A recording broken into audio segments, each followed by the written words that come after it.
سیدنا عثمان کے نام پر اپنے بیٹوں کے نام رکھنے والوں، سیدنا عثمان کے ایمان جیسا ایمان بھی تو بناؤ کہ نبی کی بات پھر کائنات میں کسی کی بات اس نبی کی بات سے ٹکرا جائے، دنیا کے ہر بندے کی بات کو ٹھوکر مار دو، محمد کی بات کو سینے سے لگا لو۔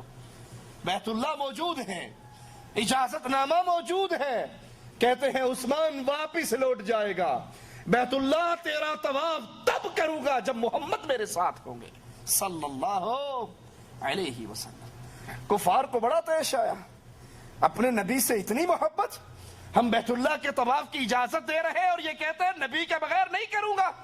کفار مکہ سیدنا عثمان کو مکہ میں ہی روک لیتے ہیں، مسلمانوں تک خبر پہنچ جاتی ہے سیدنا عثمان رضی اللہ عنہ وارضاہ شہید کر دیے گئے۔ مسلمان شدید غصے میں آتے ہیں، غصے میں آ کر عثمان کے خون کا انتقام لینے کے لیے تیار ہو جاتے ہیں۔ خبر کہاں مشہور ہوئی؟ حدیبیہ کے مقام پر کہ عثمان شہید ہو گئے، اور بیت اللہ کتنی دور ہے؟ چند کلومیٹر کے فاصلے پر۔ اللہ کے نبی صلی اللہ علیہ وسلم مکہ سے 1400 ساتھیوں کو لے کر عمرہ کرنے کے لیے نکلے تھے نا۔ یہ دعویٰ کرنے والوں ہمارے پیروں کو پورا علم غیب ہے، بزرگوں کو علم غیب ہے، نبی کو علم غیب ہے۔ جب نبی کو علم غیب ہے تو پھر یہ عمرے کا سفر کیوں ہوا؟ اگر آپ کے اس دعوے کو مان لیا جائے کہ اولیاء کو علم غیب ہوتا ہے، اولیاء کے سردار محمد کے صحابہ ہیں صلی اللہ علیہ وسلم، یہ نبی کے صحابہ مدینے سے کیوں نکلے؟ اگر اولیاء کو علم غیب انہیں تو پہلے پتہ اللہ کے نبی راستے میں سے ہی واپس آنا ہے، جانے کا کیا فائدہ ہے؟ عمرہ تو ہم کر ہی نہیں سکیں گے۔ نبی کیوں نکلے؟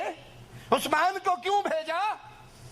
سنیے، حضرت عثمان مکہ میں زندہ ہے اور اللہ کے رسول صلی اللہ علیہ وسلم اور آپ کے صحابہ خون عثمان کا بدلہ لینے کے لیے تیار ہیں۔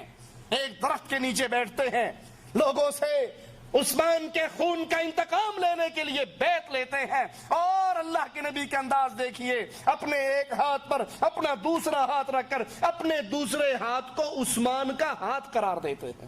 یہ میرا ہاتھ ہے، یہ عثمان کا ہاتھ ہے، یہ ابو بکر کا ہاتھ ہے، یہ عمر کا ہاتھ ہے، یہ علی کا ہاتھ ہے۔ 1400 صحابہ آقا علیہ السلام کے ہاتھ پر جنگ کی تیاری، حالانکہ جنگ کرنے کے لیے نہیں آئے، گھوڑے پاس نہیں، اسلحہ پاس نہیں، جنگ کی تیاری نہیں، ساز و سامان نہیں، اور مقابلے پر جن سے جنگ کرنی ہے وہ اپنے گھر میں موجود ہے، دشمن اپنے گھر میں ہے، دشمن اسلحے سے لیس ہے، دشمن کے پاس بہت بڑی نفری ہے، اور نبی 1400 ساتھیوں کو لے کر بے سر و سامانی میں، لیکن محبت عثمان کا اندازہ کیجئے، آقا کو اپنے اس سفیر سے، اپنے اس داماد سے، اپنے اس صحابی سے کتنی محبت تھی۔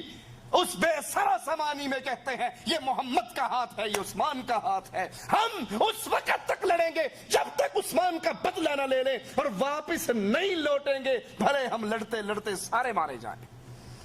درخت کے نیچے آقا علیہ السلام 1400 صحابہ سے بیعت لے رہے کہ آسمان والا قرآن نازل فرما دیتا ہے، اللہ کے رسول علیہ السلام پر قرآن حکیم کی یہ آیات نازل ہو جاتی ہیں، لقد رضی اللہ، یہ کہنے والوں کہ یہ 4 ہی مومن تھے، باقی کوئی بھی مومن نہیں تھا ان میں سے، یہ 1400 ہیں، اور 1400 بے سر و سامانی کے اندر جنگ کی تیاری کر چکے ہیں، مرنے کی بیعت ہو چکی ہے، کیونکہ کافر ہے تو کرتا ہے شمشیر پہ بھروسہ، مومن ہے تو بے تیغ بھی لڑتا ہے سپاہی۔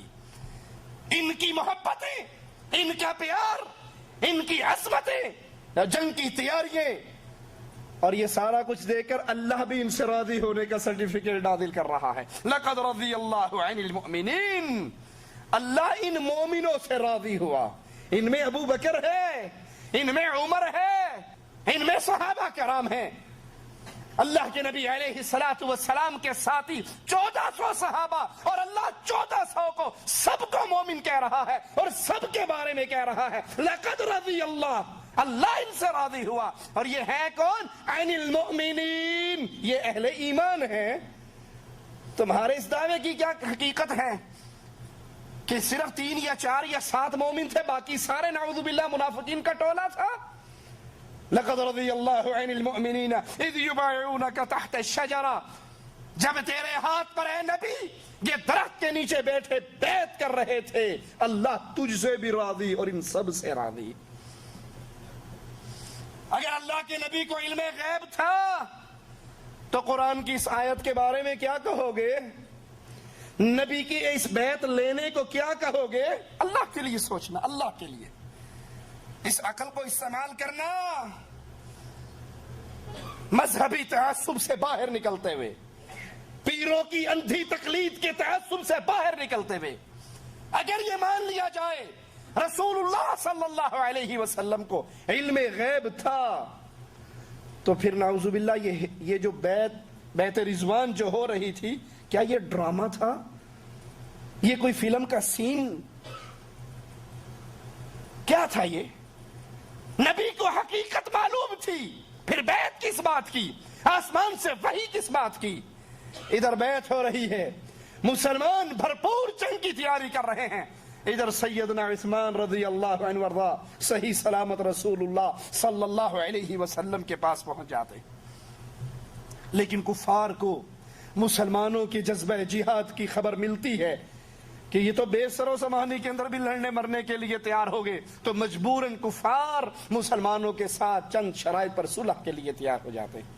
سیدنا عثمان رضی اللہ عنہ وارضا خیبر کی جنگ کے اندر بھی امام الانبیاء امام اعظم محمد رسول اللہ صلی اللہ علیہ وسلم کے ساتھ رہے، فتح مکہ کے موقع پر بھی نبی کے ساتھ رہے، اور تبوک کی جنگ کے اندر بھی سیدنا عثمان رضی اللہ عنہ وارضا رسول کریم کے ساتھ رہے. غزوہ تبوک سے واپسی پر میرے نبی کی دوسری بیٹی حضرت عثمان کی دوسری بیوی ام کلثوم چند دن بیمار رہ کر اللہ کو پیاری ہو جاتی ہے. ابو بکر صدیق رضی اللہ عنہ وارضا اور سیدنا عمر دونوں اپنی خلافت کے اندر اپنے اہم معاملات کے اندر مشورے سیدنا عثمان رضی اللہ عنہ وارضا سے کرواتے. سیدنا ابو بکر اپنے فرامین سیدنا عثمان سے لکھوایا کرتے تھے. 12 ہجری میں سیدنا ابو بکر نے حج کے لیے جاتے وقت مدینے میں اپنا قائم مقام سیدنا عثمان رضی اللہ عنہ وارضا کو بنایا. سیدنا عمر نے سیدنا عثمان رضی اللہ عنہ وارضا کو مجلس شورا کا رکن مقرر کیا اور شرعی فتوے جاری کرنے کی جن کو اجازت تھی ان میں حضرت عثمان رضی اللہ عنہ وارضا شامل تھے.